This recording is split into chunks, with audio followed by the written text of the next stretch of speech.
নমস্কাৰ ঈশা নিউজৰ বিশেষ অনুষ্ঠান সমতলে মই সুশীল পাত্ৰ আপোনাক স্বাগতম জনাইছো। আজিৰ দিনটো অসমৰ ৰাজনীতিৰ কাৰণে এটা অতি উল্লেখযোগ্য দিন, কাৰণ সদৌ অসম ছাত্ৰ সন্থা আৰু অসম জাতীয়তাবাদী যুৱ ছাত্ৰ পৰিষদে এটা নতুন ৰাজনৈতিক দল জন্ম দিলে আৰু এই নতুন ৰাজনৈতিক দলটোৰ নাম হ'ল অসম জাতীয় পৰিষদ। আৰু এই অসম জাতীয় পৰিষদে ভৱিষ্যতে অসমৰ ৰাজনীতিত কি প্ৰভাৱ পেলাব সেই বিষয়ত আমি আলোচনা কৰাৰ কাৰণে আজি দুজন বিশিষ্ট অতিথি আমি আমন্ত্ৰণ কৰি আনিছোঁ। এজন বিজেপি নেতা মোৰ সোঁফালে আছে মমিনুল আৱাল আৰু মোৰ বাওঁফালে আছে মীৰা বৰঠাকুৰ, এখেত আঞ্চলিক গণমৰ্চাৰ সদস্য।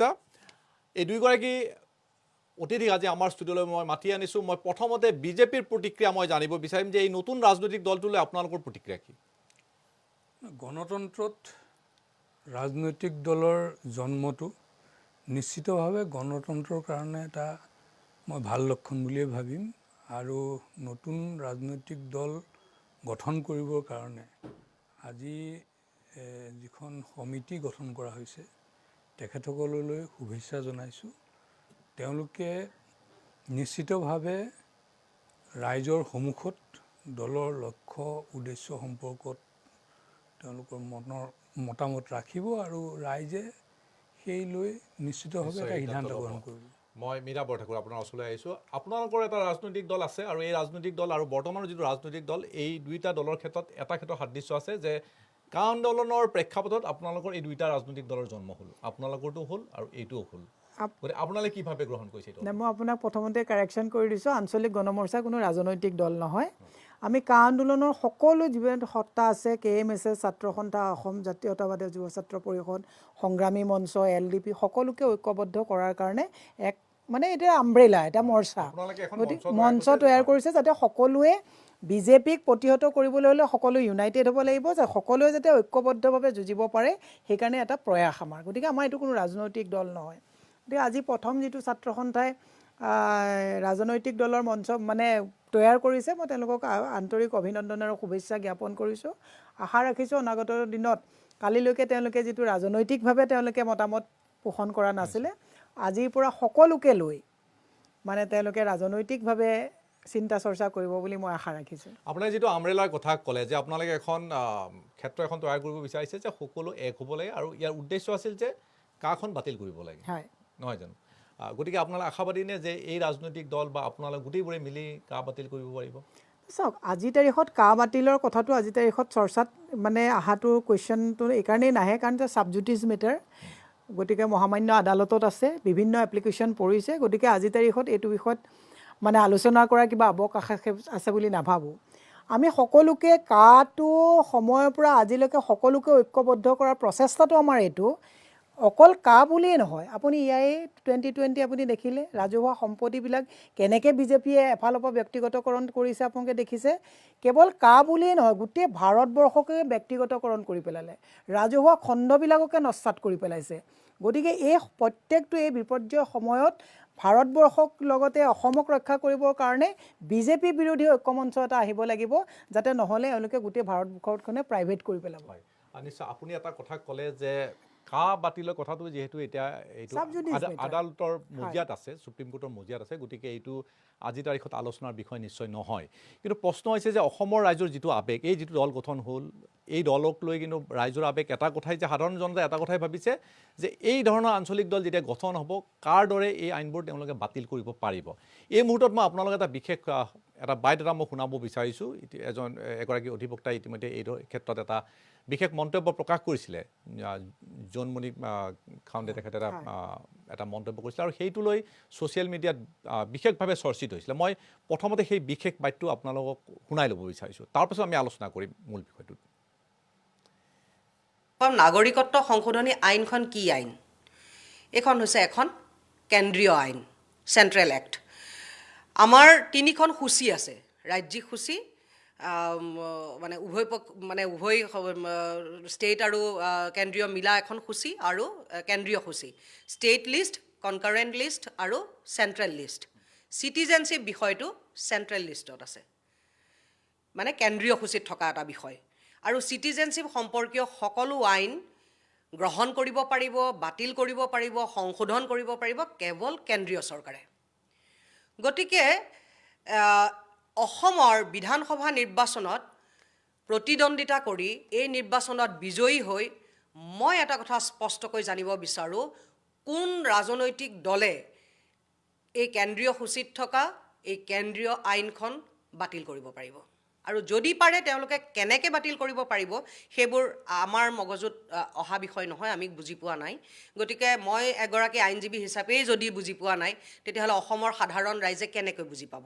গতিকে যিসকলে কা বাতিল কৰিম, আমি যদি নিৰ্বাচনত জিকো আমি কা বাতিল কৰিম বুলি নিৰ্বাচনত প্ৰতিদ্বন্দ্বিতা কৰিবলৈ আগবাঢ়ি আহিছে, সেইসকলে এই কথাবোৰ অসমৰ জনসাধাৰণক স্পষ্টকৈ বুজাই দিয়া দৰকাৰ।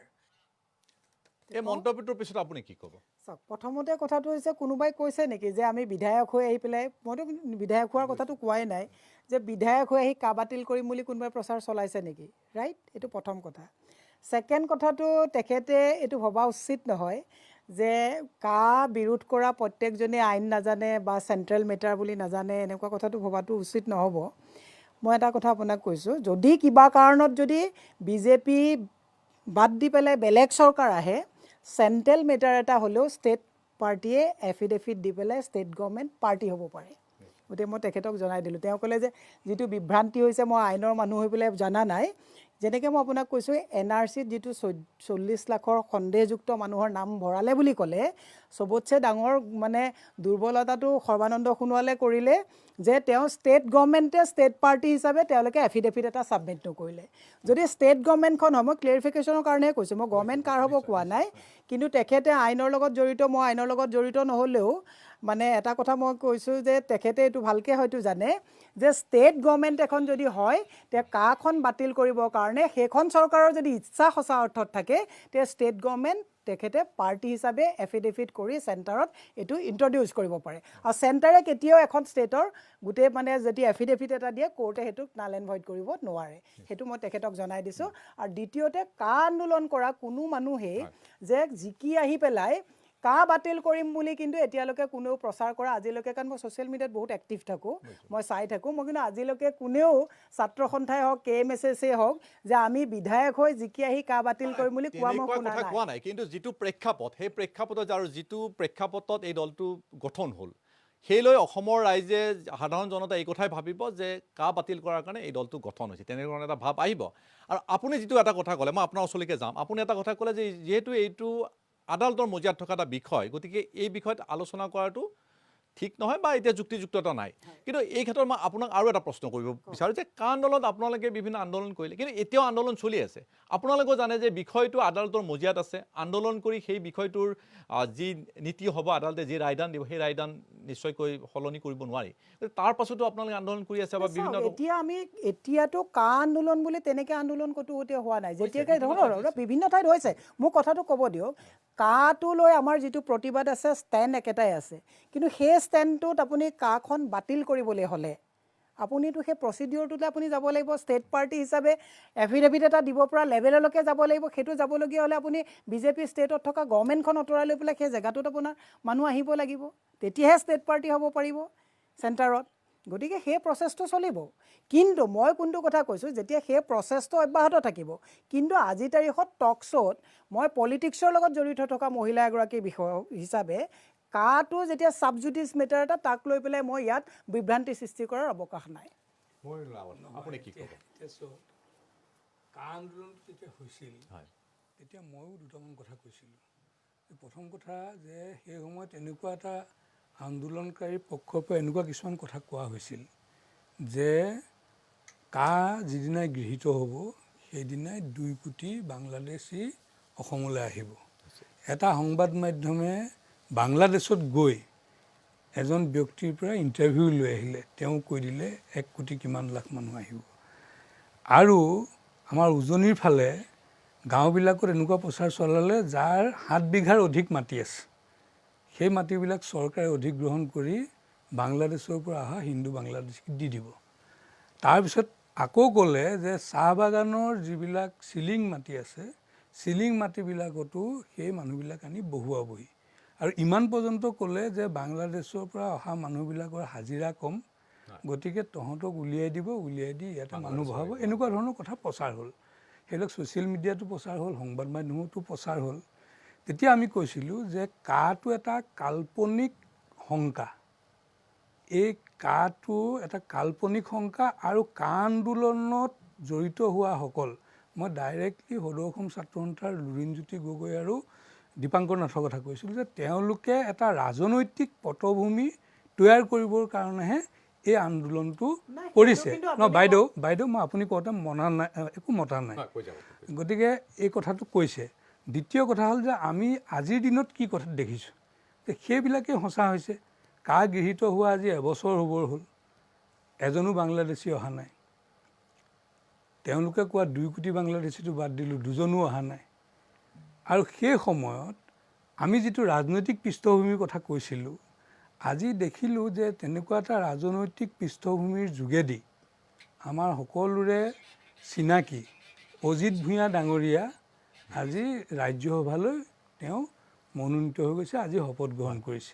গতিকে এনেকুৱা আজি এতিয়া যিটো আজি নতুন ৰাজনৈতিক দল বা আন কেইবাটাও ৰাজনৈতিক দল গঠন হৈছে, অৰূপ বৰবৰা ডাঙৰীয়াহঁতেও এটা কৰিছে বা আমাৰ অদীপ ফুকন ডাঙৰীয়াহঁতেও কৰিছে, যে ৰাজনৈতিক দলবিলাক কৰিছে যে গতিকে ৰাজনৈতিক পটভূমি তৈয়াৰ কৰিবৰ কাৰণে এটা ৰাইজক বিভ্ৰান্ত কৰা এটা আন্দোলন আছিল কা আন্দোলনটো, আৰু ৰাইজৰ মাজত এটা কাল্পনিক আতংক বিয়পাই দিছিল, যাৰ কাৰণে ৰাইজ আতংকিত হৈছিল। গতিকে সেই কথাবিলাক এতিয়া নাই, মই ৰাজনৈতিক এটা পটভূমি তৈয়াৰ কৰিবৰ কাৰণে এটা ইছ্যু, এটা ৰাজনৈতিক মানুহক আতংক কৰি বনোৱা হৈছিল। আৰু এতিয়া এটা কথা স্পষ্ট যে এখন আইন বাতিল কৰিবৰ কাৰণে হয় আইনখন ৰাজ্যসভা লোকসভাই বাতিল কৰিব লাগিব, দ্বিতীয় কথাটো হৈছে যে ন্যায়ালয়ৰ দ্বাৰা বাতিল হ'ব লাগিব। ন্যায়ালয়ৰ দ্বাৰা বাতিল হ'ব লাগিব। গতিকে আমি IMDT আইনৰ ক্ষেত্ৰতো দেখিলোঁ যে IMDT আইন যেতিয়া বাতিল হ'বৰ কাৰণে আমি ছাত্ৰ সন্থাত আছিলোঁ, তেতিয়া লাইটৰ পোষ্ট, দলঙৰ খুঁটা, এই ৰাস্তাৰ পুলবিলাকত ক'তো আমি বাদ দিয়া নাই, তাত লিখিছিলোঁ যে IMDT আইন বাতিল কৰক, অন্বেষণ কৰিছিলোঁ, প্ৰচেছন কৰিছিলোঁ, বহুত কিবা কিবি আন্দোলন কৰিলোঁ। কিন্তু ন্যায়ালয়ত বাতিল হ'ল, কিন্তু ন্যায়ালয়ত এজন মানুহৰ আবেদনৰ যোগেদি বাতিল হ'ল।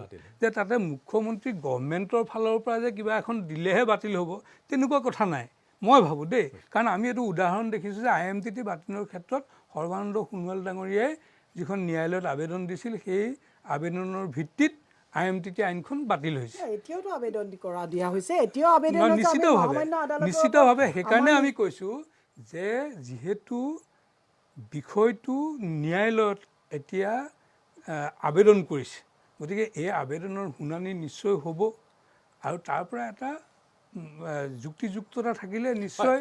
এতিয়া মই এটা কথা কৈছোঁ, এখেতে কৈছে কণ্ট্ৰাডিক্টৰী কথাবিলাক। তেখেতে কৈছে IMDT বাতিলৰ আগত আমি এটা লাইট পোষ্টো এৰা নাই, এটা পোষ্টো এৰা নাই, চবতে আমি পুৰা লিখি কৰি কৰিছোঁ। ৰ'ব, তাৰ পিছতহে আপোনালোকে আইনলৈ গৈছে। গতিকে শুনক, গণতন্ত্ৰত প্ৰতিবাদৰ এটা গণতান্ত্ৰিক অধিকাৰ এইটো ৰাইজৰ। কাৰণ ৰাইজে ভাবিছিলে যে কেৱৰ সময়ত ৰাইজে যিটো ট্ৰিমেণ্ডাছ প্ৰতিবাদ কৰিছিলে, সৰ্বানন্দ সোণোৱালে যিহেতু জাতীয় নায়কৰ মানে অলংকিত সেই নায়কজন আহি ইয়াত বহাৰ পিছত যে অসমীয়া ৰাইজৰ এই কথাখিনি আৱেগ অনুভূতি তেওঁ বুজিব বুলি ভাবিছিলোঁ। কিন্তু যিহেতুকে নুবুজিলে, আমিতো আইনী যুঁজতো প্ৰত্যেকে তাত এপ্লিকেশ্যন দিছে, তাতে কমপ্লেইন কৰিছে। গতিকে আইনত হ'লেগেও, কিন্তু আপোনালোকে গণতান্ত্ৰিক অধিকাৰটো নস্বাত নকৰিব। কিন্তু কথাটো হৈছে কি যে কিন্তু স্বতঃস্ফূৰ্ত আন্দোলন আছিল, এইটো নেতা গঢ়াৰ আন্দোলন নাছিলে। অসমীয়া ৰাইজ কাল্পনিক শংকা বিয়পাই কৰা আন্দোলন বুলি মই ক'ম। কাল্পনিক বুলি কিয় কাল্পনিক বুলি ক'মেই, কাৰণ 2 কোটি মানুহ আপোনালোকে আহিব বুলি কৈছিল, এতিয়াতো নাহিল। নাই, তেতিয়াহ'লে আপোনালোকে গোটেই চৰকাৰখন কাল্পনিক বুলি ক'ম। 2 কোটি মানুহক আপোনালোকে বছৰি চাকৰি দিম বুলি কৈছিলে, 16 মে'ত আপোনালোকে বাংলাদেশী খেদিম বুলি কৈছিলে। তহঁতে আপোনালোকৰ নিজৰ কথা আহিলে বিষয় সলাই দিয়ে। আপুনি ক'ব পাৰে আপোনালোকৰ চৰকাৰখনে কাল্পনিক, মংগেৰীলাল কি হসিন চৰকাৰ এখন কাল্পনিক চৰকাৰ। শুনক, আপুনি এই কথাটো আপুনি ক'ব পাৰে, আপোনাৰ ৰাইট আছে। কিন্তু এই কথাটো ময়ো ক'ব পাৰোঁ, যিটো কথা আজিৰ দিনত সত্য প্ৰমাণিত হৈছে যে 2 কোটি মানুহ আপোনালোকে আহিব বুলি কৈছিল, সেই মানুহ নাহিল। গতিকে আপোনালোকে মিছা কথা কৈছিল, মানুহক কাল্পনিক। আপোনালোকে ভিজন ডকুমেণ্টত অসম চুক্তিক আখৰে আখৰে পালন কৰিম বুলি লিখিত দিয়াৰ পিছত আপোনালোকে নস্বাত কৰিছে। নহয়, কথা একেটা, কাৰ লগত ৰিলেটেড? আপোনালোকে যদি আমাক মিছলীয়া বুলি কয়, আপোনালোক দগাবাজ। মই এতিয়া নতুন দলটোৰ কথা আনিছোঁ যে নতুন দলটো আপুনি বাইদেৱে কৈছে যে নতুন দলটো যদিও কাৰ প্ৰেক্ষাপটত গঠন হৈছিলে কিন্তু এই নতুন দলটোৱে কা বাতিল কৰিম বুলি কোনো ধৰণৰ প্ৰতিশ্ৰুতি দিয়া নাই বা কোনো দলে দিয়া নাই বা কোনো নেতাই দিয়া নাই। এতিয়া মই দেখিলোঁ যে এই নতুন দলটোৰ যিখন পৰামৰ্শদাতা সমিতি এখন বনাইছিল তেওঁলোকে যিখন পৰামৰ্শ দিছে সেই পৰামৰ্শত মই সংবাদ মাধ্যমতে দেখিছোঁ যে 1951 পৰা 71 যিখিনি মানুহ সেই মানুহখিনিক এই দলটোৰ আধাৰ হ'ব বুলি কৈছে। কি চিন্তা কৰি মানে সেইটো আধাৰ হ'ব বুলি কৈছে দলটো মই বুজি পোৱা নাই। যদি তেনেকুৱা চিন্তাৰে আগবাঢ়ে তাৰমানে এই নতুন দলটো UDF, কংগ্ৰেছ, আমছু এইকেইটাৰ মাজতো একো চিন্তাৰ পাৰ্থক্যই নাথাকিব। গতিকে নতুন দলটোৰ লগত মোৰ ক'বলগীয়া একো নাই, সেইটো তেওঁলোকৰ আভ্যন্তৰীণ বিষয়। যিহেতু আপোনালোকে কৈছে যে সকলোকে একলগ কৰি আগবাঢ়িব লাগে নতুন দলটোক লৈ, সেইটো কাৰণে বিশেষ চৰ্চা হৈছে। কিন্তু ডাঙৰ কথা হৈছে যিখন এখন সমিতি গঠন কৰি দিছিলে যে পৰামৰ্শ দিয়াৰ কাৰণে যি সমিতি গঠন কৰিছিলে সেই সমিতিৰ প্ৰস্তাৱত এই নতুন দলটো হ'ল। কিন্তু আমি দেখিছোঁ তাত জাহ্নুবুৰীয়া সদস্য আছিল, কিন্তু জাহ্নুবুৰীয়া গৈ অৰূপ বৰবৰুৱাৰ বেলেগ আঞ্চলিক দল। এইটো দুৰ্ভাগ্য এতিয়া যে মানুহখিনি একগোট হ'ব নোৱাৰাটো। চাওক মই সদায় এটা কথা কওঁ, মই দুটা ডাবুল ষ্টেণ্ডাৰ্ড কথাটো বেয়া পাওঁ, হিপক্ৰেচিটো বেয়া পাওঁ। চাওক মই কা আন্দোলনৰ সময়ত আমাৰ সকলোৰে ইছ্যু এটাই আছিলে কা বাতিল কৰিব লাগে, আমি সকলোৱে একেলগে আন্দোলন কৰিছোঁ। গতিকে দুৰ্ভাগ্যৰ কথা আজি যে ছাত্ৰ সন্থাৰ দলটো গঠন হোৱাত ইমান সময় লাগিল আৰু সেইটো কাৰণে সকলোকে আঁকোৱালি হয়তো লোৱাত তেওঁলোকৰ এজেণ্ডা নিমিলাত হয়তো বিভিন্ন দল আকৌ গঠন হ'বলগীয়া হ'ল। গতিকে সেইটোত লেপছ আছে, আপুনি লেপছ নাই বুলিতো বালিত মূৰ গুজিলেতো নহ'ব। মই আপোনাক স্পষ্টভাৱে কথা এটা সুধিব বিচাৰিছোঁ যে আপোনালোকে বিচাৰে যে সকলো এক হ'ব লাগে বিজেপি চৰকাৰ উৎখাত কৰাৰ কাৰণে। আজি সদৌ অসম ছাত্ৰ সন্থা আৰু জাতীয়তাবাদী যুৱ ছাত্ৰৰে যি দলৰ গঠন কৰিলে সেই দলৰ লগত UDF, কংগ্ৰেছ মিত্ৰতা হোৱাটো আপুনি বিচাৰেনে? একলগ হোৱাটো বিচাৰেনে? শুনক, আজিৰ তাৰিখত বিজেপি গোটেই ভাৰতবৰ্ষৰ কাৰণে ইমানেই বেছি ভয়ংকৰ, একদম বানপানীৰ চুনামি না, সাপে মানে বানপানীত বাঘে চাগে লগ হ'লেও যদি লগ হওক, বিজেপি তাতকৈও ভয়ংকৰ। বিজেপি ইমানেই ভয়ংকৰ, গোটেই সা সম্পত্তি বিকি শেষ কৰি পেলালে। এইটো আদানী আম্বানী ফাইনেন্সৰ প্ৰাইভেট কোম্পানীৰ মানে লিমিটেড কোম্পানীৰ চৰকাৰ। গতিকে শুনক, এইখন চৰকাৰ থাকিলে মুমিনুল আৱাল ডাঙৰীয়াও অহা 5 বছৰৰ পিছত ইয়াত স্থিৰেৰে বহিব নোৱাৰিব, পুষ্টিহীনতাত ভুগিব। ইয়াত কেইজনমান মানুহেহে সবলভাৱে থাকিব পাৰিব। তেওঁ এতিয়া মোৰ কথাটো শুনিবলৈ বেয়া পাইছে, গাড়ী চলাই যাওঁতে তেওঁ মানসিক নিজে ক'ব যে মীৰা বৰঠাকুৰে যি কৈছে ঠিকেই কৈছে। নৰেন্দ্ৰ মোদীৰ চেহেৰাটো আপুনি ভালকৈ চাব, তেওঁ 16 কোৱা চেহেৰাৰ গ্লেজ নাই, কাৰণ আদানী আম্বানীয়ে এনেকুৱাকে তেওঁক টেপা মাৰি ধৰিছে, যিমান ফাইনেন্সত চৰকাৰ কৰিছিলে চব গতিয়াবলগীয়া হৈছে। এইখন চৰকাৰ এট এনি কষ্ট, এট এনি মিনছ চব লগ লাগি হ'লে এইখন এটা কথা চাওক যে ভাৰতীয় জনতা পাৰ্টীৰ যিখন চৰকাৰ কেন্দ্ৰত, সেই চৰকাৰখন 2014 চনত হৈছিল আৰু 19ত পুনৰ নিৰ্বাচন হৈছিল। 19ৰ নিৰ্বাচনৰ সময়ত এনেকুৱা ধৰণৰ বিষয়বিলাক মানুহবিলাকে উঠাইছিল। ধৰক এতিয়া বাইদেউ যিটো চিন্তা চৰ্চাৰ মানুহ, তেনেকুৱা চিন্তা চৰ্চা কৰা মানুহবিলাকে গোটেই বিষয়বিলাক উঠাইছিল। উঠোৱাৰ পিছত মই বাকী সৰ্বভাৰতীয় প্ৰেক্ষাপটটো বাদ দিলোঁ। 14 চনত আমি এটা 7খন পাইছিলোঁ লোকসভাৰ আসন আৰু 2019ত আমি 9খন পালোঁ। এতিয়া কথাটো হৈছে যে চৰকাৰক সমালোচনা কৰিবই, সেইটো একদম স্বাভাৱিক কথা। কিন্তু বিজেপিৰ মিত্ৰজোঁটৰ যিখন বিস্ফোৰক চৰকাৰ আছে, এই চৰকাৰখনে যিসকলে জাতি মাটিৰ কথা কৈ থাকে, কাল্পনিক শংকা লৈ মানুহৰ মাজত আতংক সৃষ্টি কৰি ৰাজনীতি। আপুনি ক'লে জাতীয় নায়কৰ কথাটো ভাওনাটো পাহৰি নাযাব। শুনক, মই জাতীয় নায়কৰ কথাটো কৈ আছোঁ যে আজি স্বাধীনতাৰ 70 বছৰৰ পিছত সত্ৰৰ মাটিৰ পৰা বেদখল উচ্ছেদ কৰা হৈছে। বটদ্ৰৱাৰ সেইখন ৰিচাৰ্চ চেণ্টাৰটোত গৈ এখন বহিবলৈ ভাল চকী নাই। আপোনালোকে নহয়, আপুনি এনে ধাৰাপাতে ৰচনা গাই গ'লে নহ'ব, ৰাইজ বিভ্ৰান্তি হ'ব। ৰাইজ বিভ্ৰান্তি নহয়, ৰাইজে আপুনি এনেই চুটলিপি গালে নহ'ব। চুটলিপি মই গোৱা নাই। সত্ৰৰ মাটি বেদখল বটদ্ৰৱাত উচ্ছেদ কৰা নাই নেকি? শংকৰদেৱ আপোনাৰ যদি বহিবলৈ সত্ৰলৈ যাওঁতে আপোনাৰ যদি সত্ৰত থকা চকীখন আপুনি বহিবৰ উপযুক্ত চকী নহয় বুলি ভাবিছে, তেতিয়াহ'লে আপুনি এখন লগত লৈ যাব। আপুনি কথাটো লগত লৈ যাব সত্ৰলৈ যাওঁতে আপুনি সত্ৰত থকা আসনখনত যদি বহিবৰ কাৰণে আপুনি অসুবিধা অনুভৱ কৰে তেতিয়াহ'লে আপুনি এখন বহিবৰ সুবিধা থকা চকী লৈ যাব আপুনি আপোনাৰ বিজেপি নম্বৰ ৰাখক টিকেট কনফাৰ্ম কৰক কিন্তু যাতা কথা আপুনি নকব আপুনি সত্ৰৰ মাটি কৈ পেলাই আপোনালোকে দোকানদাৰী নচলাব সত্ৰৰ মাটি কৈ পেলাই আপোনালোকে বটদ্ৰমা সত্ৰত যোৱা ৰাস্তা চাওক আজি বৰপেটা সত্ৰ এফালৰ পৰা ৱাল খহিবলৈ গৈছে এতিয়া আপুনি শুনক বেছি বিজেপি হৈ পেলাই আপুনি এইবিলাক কথা বিভ্ৰান্তি নকৰিব সত্ৰৰ মাটি দোকানদাৰী আৰু নচলাব আপোনালোকে শংকৰদেৱ গুৰুজনাৰ সত্ৰৰ যিটো ৰিচাৰ্চ চেণ্টাৰ এফালৰ পৰা মই বহা কথা কোৱা নাই আপুনি টুইষ্ট নকৰিব আপুনি চকীখনক লৈ কথাটো ক'লে কি চকী ক'লে আপুনি ক'লে সত্ৰৰ ৰিচাৰ্চ চেণ্টাৰৰ চকীখন বহিবৰ কাৰণে উপযুক্ত নহয় বহিবৰ কাৰণে যদি আপোনাৰ কাৰণে উপযুক্ত নহয় আপুনি এখন চকী লৈ যাব তালে আপুনি চকীখন লৈ যাব আমাৰ যিটো বিষয় আছে চকীখন লৈ যাব আপুনি কথা সত্ৰৰ চকীত যদি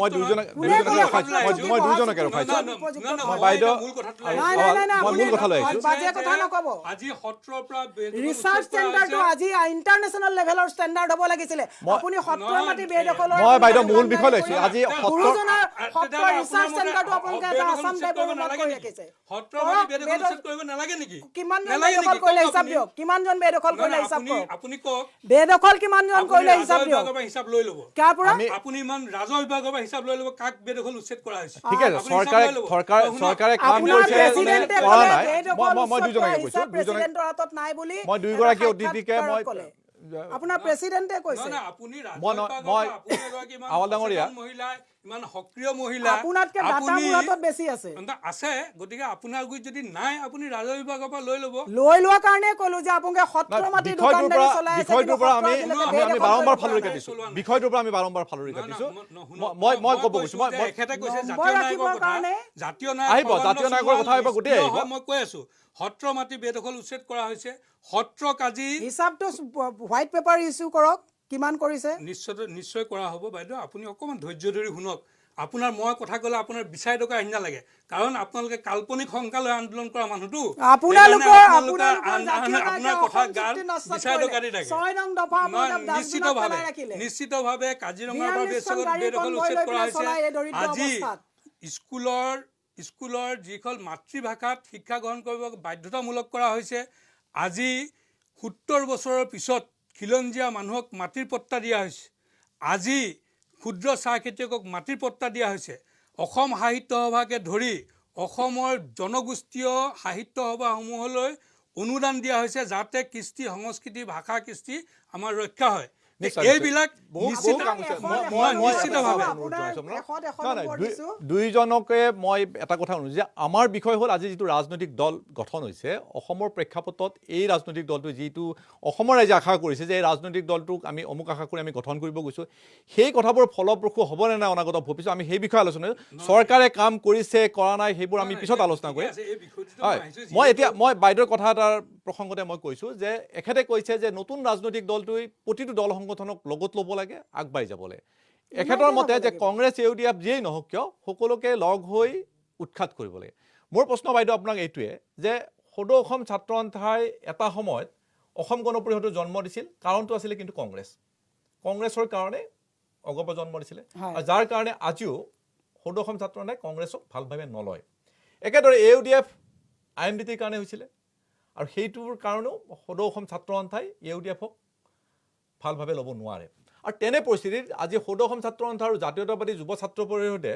অসম ৰক্ষাৰ কাৰণে ক'ব পাৰি যে অসম ৰক্ষাৰ কাৰণে এটা নতুন দল আকৌ পুনৰ গঠন কৰিলে সেই ক্ষেত্ৰত ইউডিএফ আৰু কংগ্ৰেছক বিশ্বাসত ল'ব পাৰিবনে বা তেওঁলোকৰ যি নীতি আদৰ্শই তেওঁলোকক গ্ৰহণ কৰিব দিবনে আজি যিটো দল হৈছে ছাত্ৰ সন্থাৰ দল নহয় এইটো ৰাজনৈতিক তেওঁলোকৰ মজিয়াৰ পৰা গঠন হোৱা মজিয়াৰ পৰা ওলাই অহাৰ পিছত তেওঁলোকে বিচাৰিছে যে হয় আজি তাৰিখত লুৰিণজ্যোতি আৰু দীপাংকৰে দ্য মোমেণ্ট পলিটিকেল পাৰ্টিত জইন কৰিব দে আৰ নট ছাত্ৰ সন্থা তেওঁলোক ছাত্ৰ সন্থা নহয় ছাত্ৰ সন্থাৰ অক্ষুণ্ণ থাকিব কিন্তু মই এটা কথা কৈছোঁ হাইদৰ হুছেইন ডাঙৰীয়াক যেতিয়া বিজেপিয়ে AIDFৰ লগত হাত মিলাই পেলাই ৰাজ্যসভালৈ পঠাব বিচাৰিছিলে সেই কথাবিলাক বিজেপিয়ে পাহৰি গ'লে বেবুল হ'ব কাশ্মীৰত যেতিয়া মেহবুবা মুফতিৰ লগত তেওঁলোকে গভৰ্ণমেণ্ট কৰিছিলে সেই কথাবিলাক পাহৰি গ'লে ৰাইজক কাক বিভ্ৰান্তি কৰে তেওঁলোকে বদৰুদ্দিন আজমলে যেতিয়া ক'ভিড হৈছিলে আমাৰ কাৰো হৃদয় কম্পন হোৱা নাছিল আমি মানুহ এজনৰ ভাল হোৱাটো বিচাৰোঁ কিন্তু তেওঁলোকে থৰবৰ কৰি কৈছিলে একদম টুইট কৰি ফোন চোন কৰি খা খবৰ লৈ আছিলে এওঁলোকে দিল্লীত তেওঁলোকে তাত অংকটো ঠিকেই কৰে এই কথাবিলাক ৰাইজে পাহৰি নাযায় গতিকে এতিয়া এই সন্ধিক্ষণত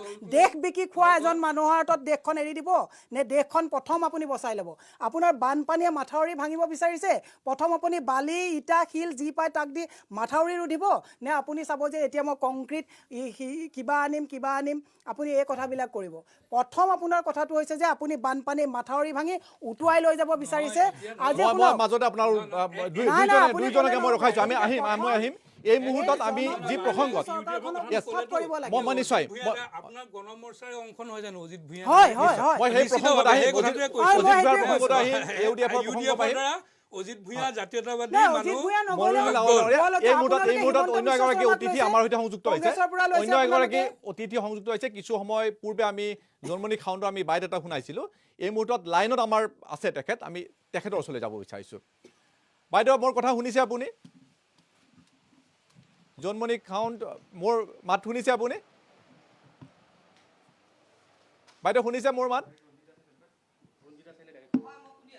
হয় মই আপোনাৰ ওচৰলৈ আহিছোঁ যে কালি আপুনি আপোনাৰ প্ৰতিক্ৰিয়া ব্যক্ত কৰিছে যে নতুন যি ৰাজনৈতিক দল গঠন হ'বলৈ কাইলৈ আপুনি কৈছিলে নতুন ৰাজনৈতিক দল গঠন হ'ব আজি গঠন হ'ল ইতিমধ্যে আৰু আপুনি কৈছে যে নতুন ৰাজনৈতিক দল বা কোনোবা আঞ্চলিক দলে কেনেকৈ বাতিল কৰিব সেই সন্দৰ্ভত আপুনি প্ৰতিক্ৰিয়া ব্যক্ত কৰিছিলে আজি আমাৰ মাজত দুগৰাকী অতিথি আছে তেখেতসকলে কৈছে যে কোনো এটা দলেই বা যি নতুন ৰাজনৈতিক দল হৈছে বা কোনো নেতাই এই পৰ্যন্ত কোৱা নাই নতুন দলটোৰ ক্ষেত্ৰতো তেখেতে কৈছে যে কোনোৱে কোৱা নাই যে বাতিল কৰিম বুলি আপোনাৰ প্ৰতিক্ৰিয়া কি যি নতুন দল গঠন হ'ল সদৌ অসম ছাত্ৰ সন্থা আৰু জাতীয়তাবাদী যুৱ ছাত্ৰ পৰিষদৰ নেতৃত্বত বা তেওঁলোকে মজিয়াৰ পৰা যি গঠন হ'ল সেই দলটোৰ কোনো নেতাই এই পৰ্যন্ত বোলে কোৱা নাই যে বাতিল কৰিব তেখেতে ক'লে আপোনাৰ প্ৰতিক্ৰিয়া কি এই মুহূৰ্তত বিধায়ক হৈ বাতিল কৰিম বুলি কোনেও চৰ্চা চলোৱা নাই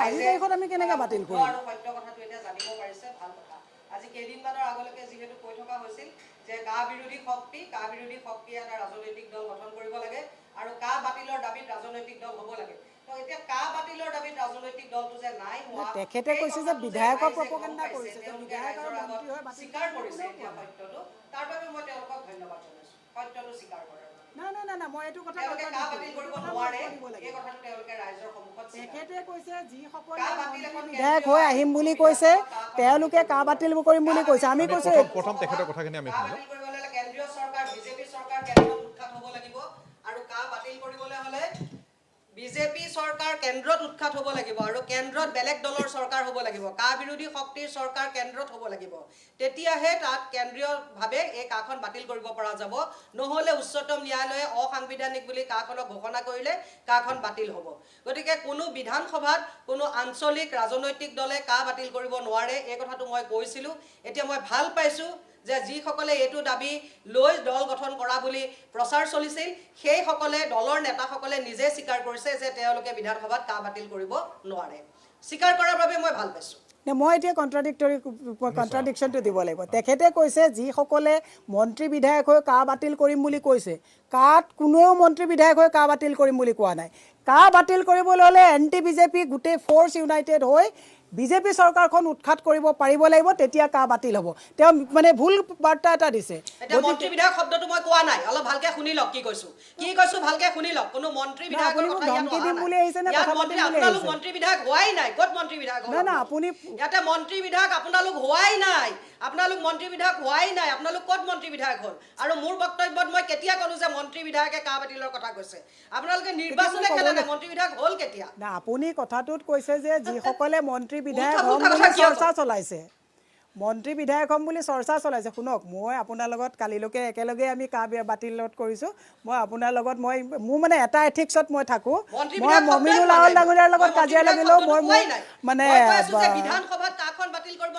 বিধানসভাত যদি এবছলিউট মেজৰিটি চৰকাৰ এখন যদি আমাৰ সকলোৰে বিৰোধী চৰকাৰ এখন হয় ষ্টেট পাৰ্টি হিচাপে বিধানসভাই এফিডেভিট দিব পাৰে বিধানসভাৰ মজিয়াত বাতিল কৰিব নোৱাৰে মই ল পইণ্টত কথাটো কৈছোঁ মই ল পইণ্টত উত্তৰটো দিওঁ মই মন্ত্ৰী বিধায়ক হ'বলৈ আপোনালোকে নিৰ্বাচন জিকিবতো লাগিব কালি কোৱা কথাটো আপুনি কণ্ট্ৰাডিক্টৰী কালি কোৱা কথাটো কণ্ট্ৰাডিক্টৰী ৰ'ব মই কৈছোঁ মই ল পইণ্টত কৈছোঁ যদি বিজেপিক উৎখাত কৰি বিজেপি বিৰোধী এখন চৰকাৰ যদি কৰা হয় চৰকাৰৰ যদি সদিচ্ছা থাকে ষ্টেট পাৰ্টি হিচাপে কণ্ট্ৰাডিক্টৰী নহয় same to same as it is একেটা কথাই কৈছোঁ মই বাৰে বাৰে কৈছোঁ কিন্তু আপোনাকো মই ল পইণ্টত কৈছোঁ কাখন বিধানসভাত বাতিল হ'ব নোৱাৰে আপোনাক কৈছোঁ বিধানসভাত বাতিল নহয় কিন্তু সভাত বাতিল হ'ব লাগিব একেখিনি কথা মই কালি কৈছোঁ একেখিনি কথা মই আজি কৈছোঁ কথা সলনি কৰা অভ্যাস মোৰ নাই জুনমণি দেৱীকান্তে কোনোদিন নিজৰ বক্তব্য সলনি নকৰে মই ল পইণ্টত কৈছোঁ যে যদি এবছলিউট মেজৰিটি বিজেপিক বাদ দি এখন চৰকাৰ কা বিৰোধী চৰকাৰ হয় তেতিয়াহ'লে সেইখন চৰকাৰে যদি ষ্টেট পাৰ্টি হিচাপে এফিডেভিট দি যে কা অসমৰ কাৰণে এপ্লিকেবল হ'লে অসমত ক্ষতিগ্ৰস্ত হ'ব বুলি যদি এফিডেভিট এটা দিয়ে ডেফিনেটলি কাখন বাতিল কৰাৰ সিদ্ধান্ত ন্যায়ালয়ে ল'ব পাৰে সেইটো আপোনাক লটো মই ক্লিয়াৰ কৰি দিলোঁ যদিও মই লৰ নহয় মই জানি আহিছোঁ এই কথাটো গতিকে শুনক ইমানখিনি নজনাকৈ কোনেও যদি আন্দোলন কৰি আছে বুলি ভাবিছে তেতিয়াহ'লে আপুনি ভাবিছে যে কোনেও জানা নাই বেলেগ কথা ন্যায়ালয়ৰ কথা বেলেগ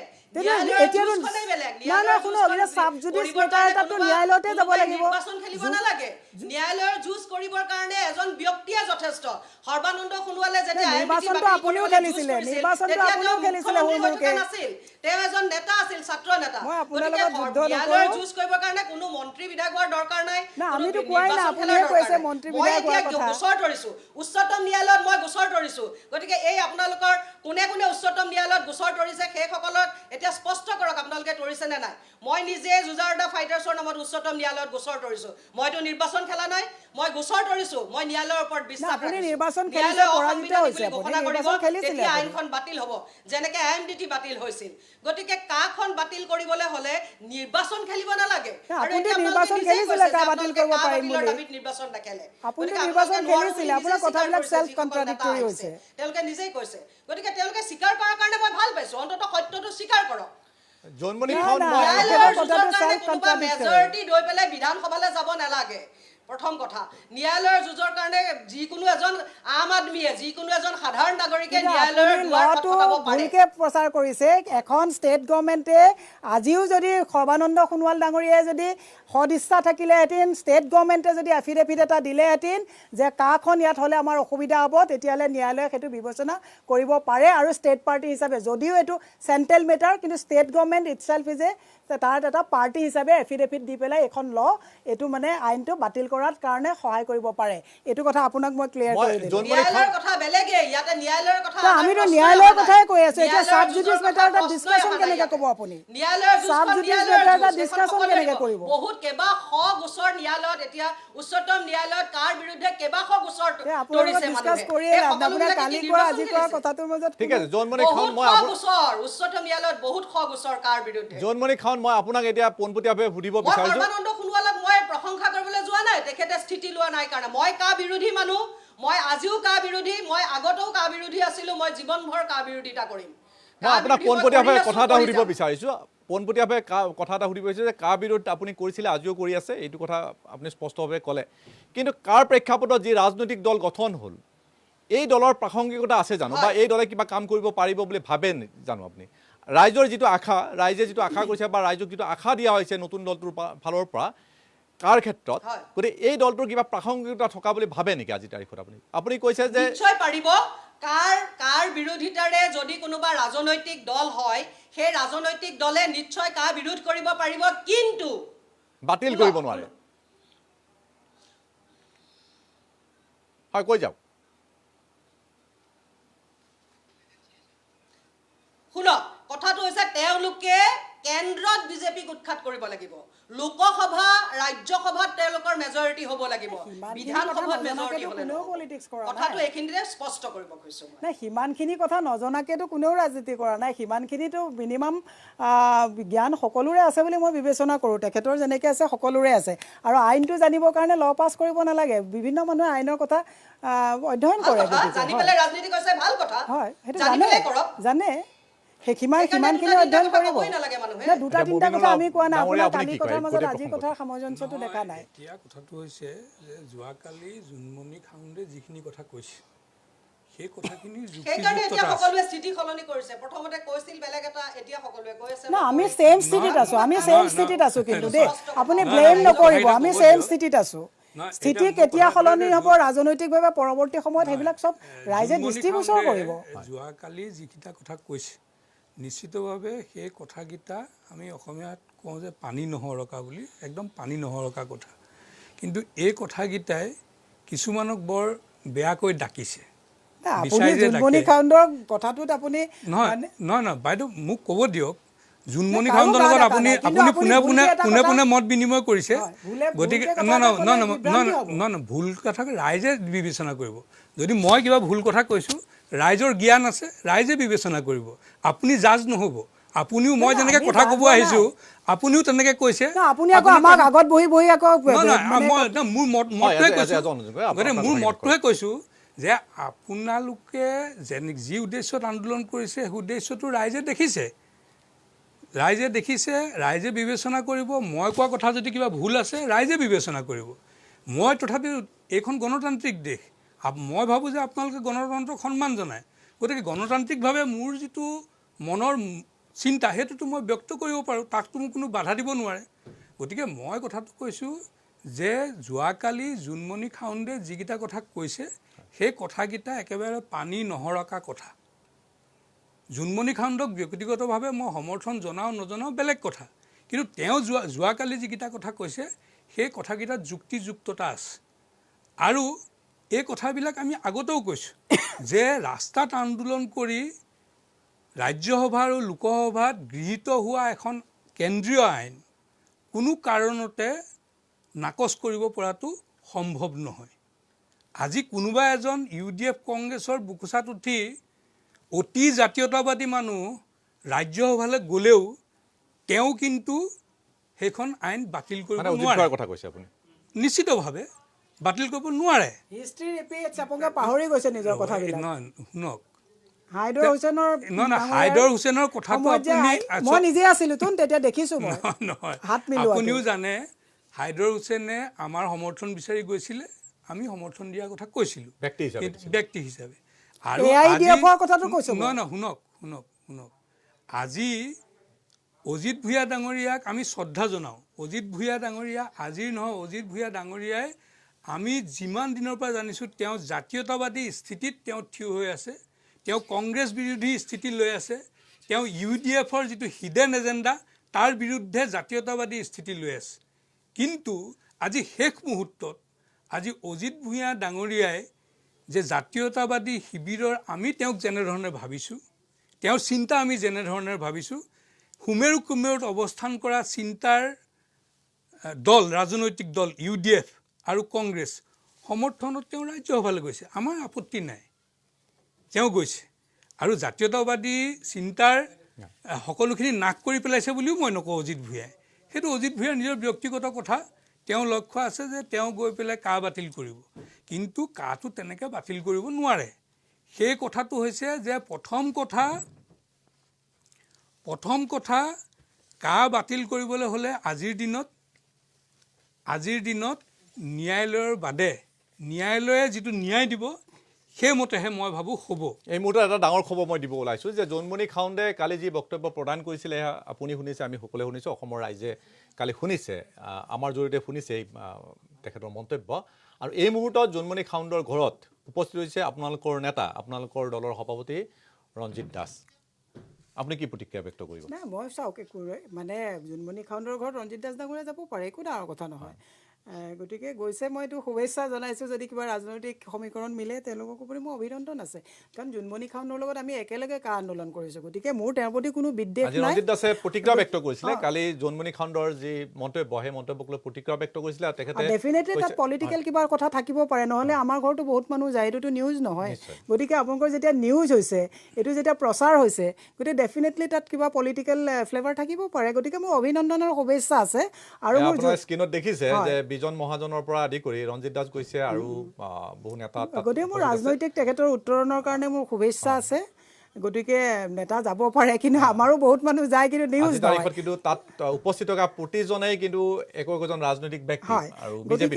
গতিকে তেওঁ ৰাজনৈতিক যিটো এই প্ৰসংগটো এই কাৰণে আহিছে যে কালি জোনমণি খাউণ্ডে এটা বিশেষ মন্তব্য কৰিলে, আৰু সেই মন্তব্যৰ পিছতেই আজি ভাৰতীয় জনতা পাৰ্টীৰ সভাপতি ৰঞ্জিত দাস তাত উপস্থিত হৈছে আপুনি কি ক'ব মানে কিবা পলিটিকেল অংক আছে নেকি নহয় ইয়াত কোনো ৰাজনীতিৰ কথা নাই যাব পাৰে মানুহ যে মানে আজি এখন যোগদান সভা আমাৰ দলৰ কাৰ্যালয়ত হৈছিল দলৰ কাৰ্যালয়ৰ যোগদান সভাত মাননীয় সভাপতি ৰঞ্জিত কুমাৰ দাস ডাঙৰীয়াই গোটেই কথাখিনি কৈছে যে জোনমণি খাউণ্ডে যিখিনি কথা কৈছে সেই কথাখিনিৰ যুক্তিযুক্ততা আছে গতিকে তেওঁৰ পৰা আমি আৰু জানিবলগীয়া হয়তো থাকিব পাৰে আৰু আমাৰ যিটো সম্পৰ্ক অভিযান সেই সম্পৰ্ক অভিযানৰ অংশ হিচাপে আজি জোনমণি খাউণ্ডৰ ঘৰলৈ দলৰ সভাপতি গৈছে ইয়াত কোনো ৰাজনৈতিক কথা ইয়াত মোৰ বোধেৰে নাই কাৰণ যোৱা দুপৰীয়া সময়ত যিখন সংবাদমেল হৈছিল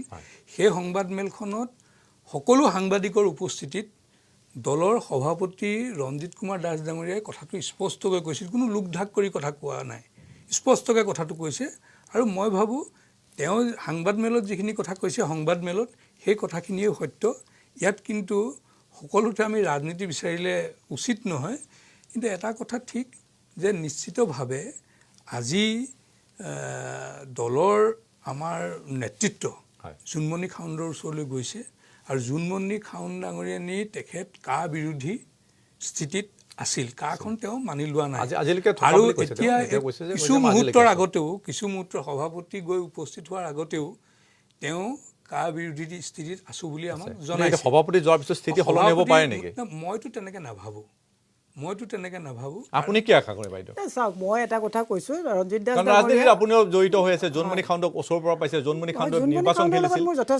খেলিছিলে গতিকে একমাত্ৰ অধিবক্তাই নহয় জোনমণি খাউণ্ড ৰাজনীতিৰে জড়িত ব্যক্তি কাৰণ যিহেতু তেওঁ নিৰ্বাচন খেলিছে আৰু আজি শাসকীয় দলৰ সভাপতি তাত উপস্থিত হৈছে গতিকে ৰাজনৈতিক গুণ একো পোৱা নাই নেকি মই ৰাজনৈতিক গুণৰ কথা কোৱা নাই জোনমণি খাউণ্ড বোল্ড মহিলা ভকেল মহিলা গতিকে তেওঁৰ মানে ৰাজনৈতিক কিবা বিজেপিক লাগে তেনেকুৱা না মই লাগে বুলি কোৱা নাই বিজেপি পাৰ্টিটো কি মোতকৈ বেছি জোনমণি খাউণ্ডে নাজানে মমিনা আপুনি আছিলে বিজেপি মই আপোনাক কথাটো কৈছোঁ কি মই নিগেটিভ এছপেক্টটোৰ পৰা কৈছোঁ যে ৰঞ্জিত দাস ডাঙৰীয়া তেখেতৰ ঘৰত যোৱাটো একো ডাঙৰ কথা নহয় তৰুণ গগৈ ডাঙৰীয়াও যাব পাৰে ৰিপুণ বৰা ডাঙৰীয়াও যাব পাৰে এইটো একো ডাঙৰ কথা নহয় কিন্তু তেওঁলোকে যে কেমেৰা চেমেৰা দি প্ৰচাৰ কৰি পেলাই যে গ'ল গতিকে এইটো জোনমণি খাউণ্ডৰ একো ডিছক্ৰেডিট নহয় তেওঁলোকে মানুহক যে কা বিৰোধী আমাক ডাউন কৰিবৰ কাৰণে জোনমণি খাউণ্ডক আজি মুহুৰা হিচাপে ব্যৱহাৰ কৰিবৰ কাৰণে গৈছে জোনমণি খাউণ্ড ইজ ইন'চেণ্ট তেওঁ নাজানে ৰ'ব মোক কৈ দিব দিয়ক ৰ'ব তেওঁ ইন'চেণ্ট বুজিলোঁ ভাৰতীয় জনতা পাৰ্টি কেমেৰা দি যোৱা নাই কৈছে কিন্তু সংবাদ মাধ্যম মমিনুলাল ডাঙৰীয়া মই যেতিয়া আহি বহিছোঁ তেতিয়াই মই কেমেৰা যোৱাৰ আগতে কৈছে যে আমাৰ সভাপতি গৈ আছে কেমেৰা তাত গৈছে গতিকে শুনক ইটছ এ প্ৰি ডিজাইন গতিকে জোনমণি খাউণ্ডৰ ইয়াত একো কোনো দুখ নাই তেখেতে ইন'চেণ্টলি ঘৰত এজন গেষ্ট যাওঁ বুলি ক'লে কাইলৈ ৰঞ্জিত দাস মোৰ ঘৰত আহোঁ বুলি ক'লেও মই ডিনাই নকৰোঁ আহিব পাৰে ডিচিশ্যন মই কি ল'ম ইট ইজ মাই ডিচিশ্যন গতিকে সেইটোত মই জোনমণি খাউণ্ডক ক্ৰিটিচাইজ কৰাৰ কুৱেশ্যন ডাজ নট এৰাইজ কিন্তু বিজেপি এনেকুৱা এটা পাৰ্টিক ক'ত কাক কেনেকৈ লেতেৰা কৰিব লাগে তেওঁলোকে খুব ভালকৈ জানে কি কয় আপুনি যি লেতেৰা কৰিব লগা বুলি যিটো কথা কৈছে নাই এইটো মানে কা বিৰোধী মানুহক এইটো মেছেজ দি দিলে যে এতিয়া চোৱা জোনমণি খাউণ্ডে আছিলে চবেই ভুল ভাবি আমাৰ লগত আহিছে যেনেকৈ শিল্পীসকলক নি পেলাই তেওঁলোকে কৰিলে গতিকে মই এটা কথা বাইদেউ কা আন্দোলন কৰা মানুহখিনি মই ভাবোঁ যে তেওঁলোকৰ নিজা এটা বিবেক আছে নিজা এটা বিবেচনা আছে কোনোবাই লুজেন গুটি দেখুৱাই দিলেই সেইখিনি মানুহ দৌৰ মাৰি নাযায় নিশ্চিতভাৱে আজি ৰাজপথত যিসকল লোক আন্দোলন কৰিবলৈ ওলাই আহিছে সেই আন্দোলন কৰা মানুহখিনি আপুনি কোৱা মতে বিজেপিয়ে ফুচুলাই লৈ গৈছে তাৰমানে আপুনি এইটো কথা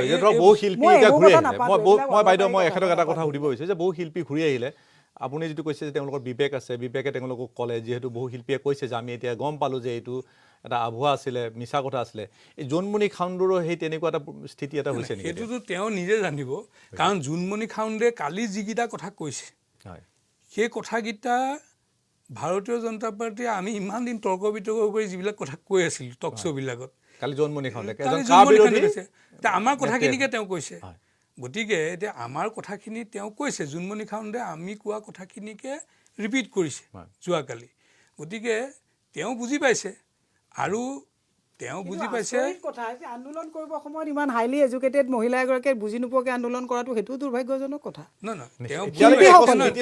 যদি এখেতক কোৱা কথাটোত কৈছোঁ আৰু শিল্পীসকলেও এটা কথা চাব যে কা বিৰোধিতা কৰিছে জোনমণি খাউণ্ডে এই মুহূৰ্তটো কৈ আছে যে কা তেওঁ বিৰোধ কা বিৰোধ, কিন্তু কা বিৰোধ কৰাৰ যিটো পদ্ধতি, সেইটো ৰাজনৈতিক দল সেই নহয়। পদ্ধতিটোত এই চিন্তাটোত তেওঁ আপত্তি কৰিছে। আমি পুনৰ সেই বিষয়টোত আহিছোঁ বাইদেউ, যে আপোনালোকে কৈছে যে এটা আমব্ৰেলাৰ ভিতৰত সকলো দল সংগঠন আহিব লাগে, কিন্তু আমি যিটো দেখিছোঁ যে এই নতুন দলটোৱেই কোনো কাৰণত কংগ্ৰেছ বা UDF-ক তেওঁলোকে আঁকোৱালি নল'ব, আমি যিমান দূৰ দেখিছোঁ বা যি কথা আমি অনুমান কৰিছোঁ। যদি তেনেকুৱা হয় তেতিয়াহ'লে কোন বেছি বেনিফিটেড হ'ব? চাওক, যদি সকলো গ্ৰেণ্ড এলায়েন্স এটা সকলো বুলি কোৱা নাই, যে কংগ্ৰেছ আৰু UDF-ক আঁতৰাই এই দলটোৱে ধৰি লোৱা হ'ল যে কংগ্ৰেছ আৰু UDF-ক আঁতৰাই এই দলটোৱে অন্য সৰু সৰু জাতি জনগোষ্ঠী যিমান দল সংগঠন আছে ডেফিনেটলি উইন কৰিব, কংগ্ৰেছ UDF-ক। শুনক, মই এটা কথা কৈছোঁ, সাম্প্ৰতিক সময়ত পলিটিকেলি, মই কাৰণ পলিটিক্সৰ লগত জড়িত, মই কেতিয়াও ছাত্ৰ সংগঠন কৰি পেলাই অহা নাই, মই একদম বুথৰ পৰা পুলিঙলৈকে দেখিছোঁ। তাৰমানে যদিও মই মন্ত্ৰী বিধায়ক নহয়, তেতিয়া জোনমণি দেৱী খাউণ্ডেও ইলেকশ্যন খেলিবৰ সময়ত মই বাৰম্বাৰ কৈছিলোঁ যে it's a very tough job. বহুত পইচা থাকিলেও যদি ইলেকশ্যন হ'লহেঁতেন তেতিয়াহ'লেতো টাটা বিৰলা প্ৰধানমন্ত্ৰী হৈ গ'লহেঁতেন। গতিকে it is a very tough job. আৰু বৰ্তমান সাম্প্ৰতিক ভাৰতৰ এই ক্ৰুচিয়েল টাইমটোত, অসমৰ এই সাম্প্ৰতিক ক্ৰুচিয়েল সময়টোত গ্ৰেণ্ড এলায়েন্স নহ'লে উফৰাই দিবৰ কাৰণে টাফ হ'ব, মই একদম স্পষ্ট মত। আপুনি কয় এতিয়া কোন বেছি লাভান্বিত হ'ব যদি কংগ্ৰেছ UDF এই দলটো যদি লগ? বিজেপি লাভৱান্বিত হ'ব।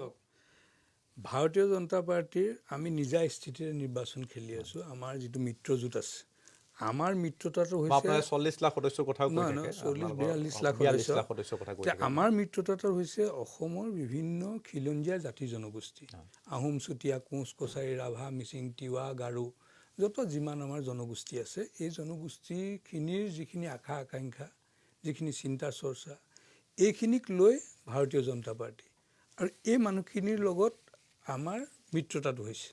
আৰু নিশ্চিতভাৱে আপুনি দেখিছে যে আমাৰ তিৱা হওক, ৰাভা হওক, মিচিং হওক, কাৰ্বি হওক, কিন্তু নতুন দল সংগঠনটোৱে কৈছে যে আমি গোটেইবোৰ লগ হ'ম। নহয়, লগ হ'বও পাৰে, তাত কোনো আপত্তি নাই।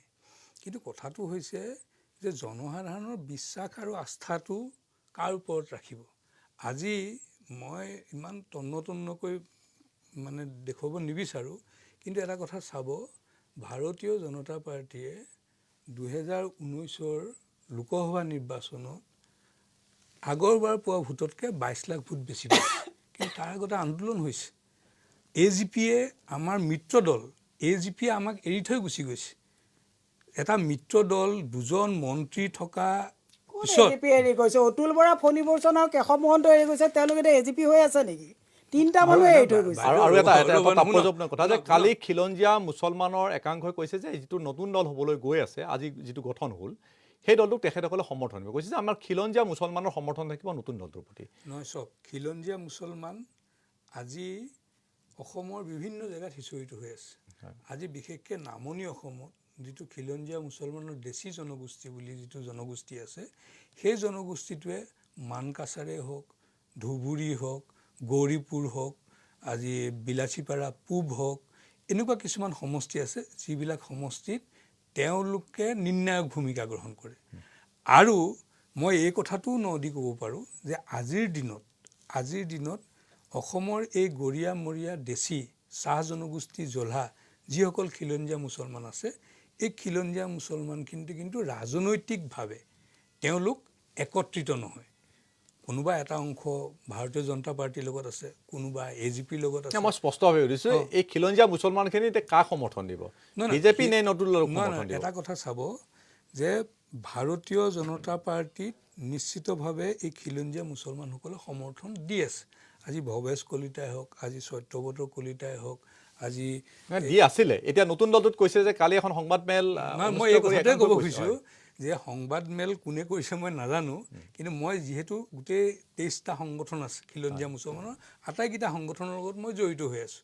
আৰু এই মই জড়িত হৈ থকা হিচাপে আপোনালোকক এটা কথা কওঁ যে কোনোবা এজন দুজনে সংবাদমেল দিলেও সেইটো কিমান দূৰ ফলপ্ৰসূ হ'ব ইমানটো মই নাজানো। কাৰণ যোৱাবাৰ বিধানসভা নিৰ্বাচনৰ আগত খিলঞ্জীয়া মুছলমানে হাজি মুছাফিৰ খানাত ওচৰত সংবাদমেল পাতি কংগ্ৰেছক ভোট দিব লাগে বুলি কৈছিল। কিন্তু যিসকলে কৈছিল সেইবিলাকে জেগাতেই কিন্তু ভাৰতীয় জনতা পাৰ্টীয়ে ভোট পাবলৈ সক্ষম হ'ল। গতিকে এইটো ইমান নিৰ্ভৰ নকৰে। আপুনি কি কয়, ৰাজনৈতিকভাৱে পৰিপক্ক নেত্ৰী এগৰাকী, আপোনাৰ মনে কি কয় যে খিলঞ্জীয়া মুছলমানসকলে কাক ভোট দিব এইবাৰ এই ধৰণৰ পৰিৱেশ এটা এণ্টি বিজেপি ভোট কাজ কৰিব তেওঁলোকেতো কৈছে যে আমাক মুছলমানৰ ভোট নালাগে বুলি পবিত্ৰ মাৰ্ঘেৰিটাই কৈছে বিত্তমন্ত্ৰী ডাঙৰীয়াই কৈছে যে হিন্দু বুলি ক'লে যদি তোমালোকে গৌৰৱ কৰিব পাৰা তাৰখনে চব গ'লেও তোমালোকে হিন্দু বুলি কোৱা তাৰপিছত খিলঞ্জীয়া মুছলমানৰ যদি ভোট বিচাৰে তেতিয়াহ'লে ইমান হিপক্ৰেট হ'ব পাৰে বুলি আপুনি ভাবিব পাৰে নেকি আৰু খিলঞ্জীয়া মুছলমানে মুমিনুল আউল ডাঙৰীয়া ভোট দিয়ে নে নিদিয়ে still I am in doubt এটা কথা যে হিন্দু বুলি ক'লে বাইদেউৰ যিটো ধাৰণা তাৰমানে তেওঁ সনাতনী মানুহখিনিক বুজাব খুজিছে আমি ভাৰতীয় জনতা পাৰ্টীয়ে হিন্দু বুলি ক'লে গংগাত ডুব মাৰি আহি পেলাই টিক্কা লৈ পেলাই মই হ'ব নোৱাৰোঁ মই সেই হিন্দু নহয় আপুনি হিন্দুৰ কালচাৰ যিটো আপোনালোকে ৰঙাফুটালে পৰ্যবেক্ষিত কৰিছে গতিকে হিন্দু কি আপুনি মোক বেছি নিশিকাব আপোনাক মই শিকাব খোজা নাই ইটছ এ কালচাৰ আপোনালোকে হিন্দুক ৰঙাফুটা আৰু গেৰুৱা বসন কৰিলে শুনক বাইদেউ মই হিন্দুৰ বিষয়ে আপোনাৰ লগত কথা নাপাতো দেই আপোনাৰ লগত মই কথা পতা নাই মই সুশীল পাটোৱাৰীৰ লগত কথা পাতি আছোঁ বাইদেউ আপোনাৰ যদি শুনাৰ ধৈৰ্য আছে শুনিব পাৰে নুশুনিলে নুশুনিব পাৰে সুশীল পাটোৱাৰীয়ে প্ৰশ্ন কৰিছে মই উত্তৰ দিছোঁ আপুনি মাজতে মাত নামাতিব কথাটো হৈছে যে ভাৰতীয় জনতা পাৰ্টীয়ে হিন্দু মানে সনাতনীসকলক নুবুজায় আমাৰ যিটো হিন্দু সেইটো এটা হিন্দু সংস্কৃতি এইটো জীৱন ধাৰণৰ এটা পদ্ধতি আজি যেনেকৈ আপুনি মই এজন অসমীয়া আপোনাৰ ধৰ্ম বেলেগ মোৰ ধৰ্ম বেলেগ পবিত্ৰ মাৰ্ঘেৰিটাই মাজতে কিয় নামাতিম আপুনি ভুলকে এটা বাৰ্তা দি থাকিব নহ'ব নহয় বাইদেউ আপুনি মাজতে আপুনিয়ে দেখোন টিভি টক শ্ব'ত বহি কৈছিলে লোৱাৰ আছামত লুঙিৰ কথা আপুনিয়ে কৈছিলে তেতিয়াহ'লে হিন্দু সংস্কৃতিত কিয় নপৰিলে কোনটো আপোনাৰ টক শ্ব' এটা মই ৰিৱাইণ্ড কৰি দিম নেকি আপোনাৰ টক শ্ব' এটাত আপুনিয়ে কৈছিলে মই নিশ্চিতভাৱে কৈছিলোঁ মই সেই বক্তব্যটো এতিয়া ৰাখিবলৈ কৈ আপুনি মই ৰাখিব পাৰোঁ মই ৰাখিব পাৰোঁ মই গৈ মানকাছাৰত যিসকল গাৰো গাঁৱৰ পৰা মানুহক উচ্ছেদ কৰি হৰিণ মাৰাত মানুহ উচ্ছেদ কৰি গোটেই গাঁৱৰ মানুহ খেদি দিছিল তাত এডমিনিষ্ট্ৰেশ্যন ফেইলিয়ৰ শুনক তাত সেই গাঁৱত আহি বাংলাদেশী মূলৰ মুছলমানে তাত আছিল তাত গৈছোঁ আৰু তাত কৈছোঁ হয় আজি মানকাছাৰ বুলি ক'লে লুঙি আৰু টুপিৰ কথাহে মনলৈ আহে কিন্তু মানকাছাৰৰ নিচিনা জেগাত গাৰো মানুহ আছে ৰাজবংশী মানুহ আছে দেশী মানুহ আছে বিভিন্ন জাতি জনগোষ্ঠীৰ মানুহ মানকাছাৰত আছে মানকাছাৰ বুলি ক'লে অকল টুপি আৰু লুঙি নহয়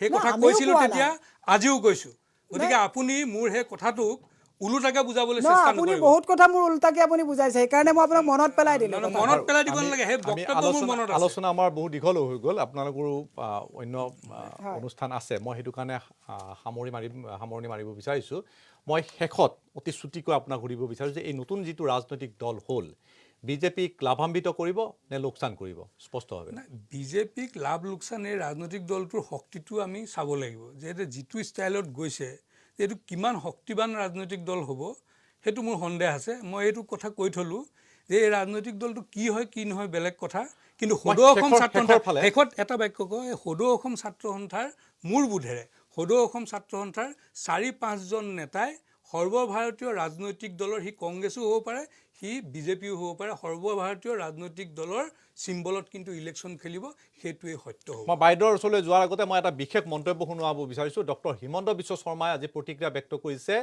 এই বিশেষ ৰাজনৈতিক দলটোলৈ মই শুনাব বিচাৰিছোঁ ডক্টৰ হিমন্ত বিশ্ব শৰ্মাৰ সেই বিশেষ মন্তব্য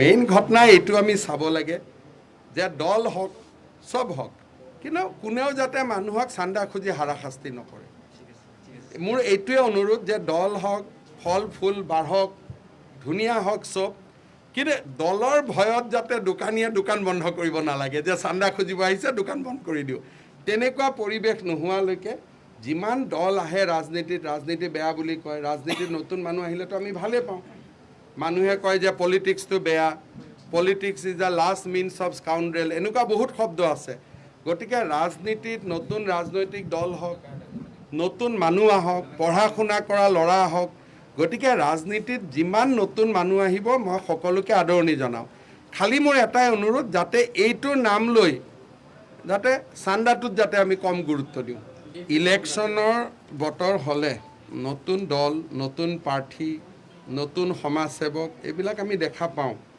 গতিকে মই ভাবোঁ যে এইটো এটা স্বাভাৱিক ঘটনা আছুৱে নুখুলিলে আৰু কোনোবাই খুলিলেহেঁতেন আৰু কোনোবাই নুখুলিলে আৰু কোনোবাই খুলিলেহেঁতেন এতিয়া আপুনিনো পেটত গৈ সোমাই চাইছে জানো কা বিৰোধ কৰি সোমাইছে নে নিজে আন কিবা সপোনৰ কাৰণে সোমাইছে, কোনে গৈ অপাৰেশ্যন কৰি পেট চাইছে।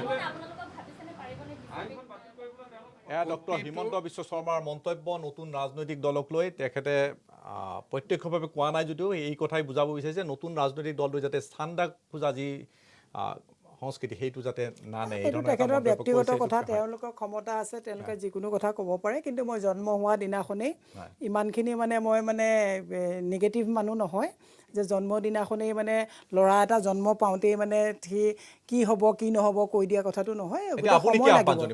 ৰাজনৈতিক দলক কালিলৈকেতো লুৰিণজ্যোতি গগৈ বা পলাশ চাংমাহঁত ষ্টুডেণ্ট ইউনিয়নৰ নিচিনাকৈ আছে, ষ্টুডেণ্ট ইউনিয়নত আছে। গতিকে আজি ৰাজনৈতিক দল যেতিয়া খুলিছে, গতিকে যিটো পলিটিকেল মেথামেটিক্স, গতিকে পলিটিকেল ফৰ্মুলাত তেওঁলোক যাব লাগিব। আৰু এইখন চৰকাৰক উৎখাত কৰিবলৈ গ'লে গ্ৰেণ্ড এলায়েন্স যাব লাগিব। আৰু ৰাষ্ট্ৰীয়তাবাদ বিৰোধী কথাটো কৈ থাকিলে সংবিধানখনক একচুৱেলি নমনা হ'ব। আমি ৰাষ্ট্ৰীয়তাবাদক বিশ্বাস কৰোঁ, কিন্তু আঞ্চলিকতাবাদক নস্যাৎ নকৰোঁ, একদম সবলভাৱে নেতৃত্ব দিয়াটো বিচাৰোঁ। ধন্যবাদ। আজি আলোচনাৰ অহাৰ বাবে অংশগ্ৰহণ কৰাৰ কাৰণে আপোনালোক দুয়োজনকে মই ধন্যবাদ জ্ঞাপন কৰিছোঁ। আৰু মই সুশীল পাটোৱাৰী আজিৰ এই সমত অনুষ্ঠানৰ পৰা বিদায় মাগিছোঁ। ধন্যবাদ।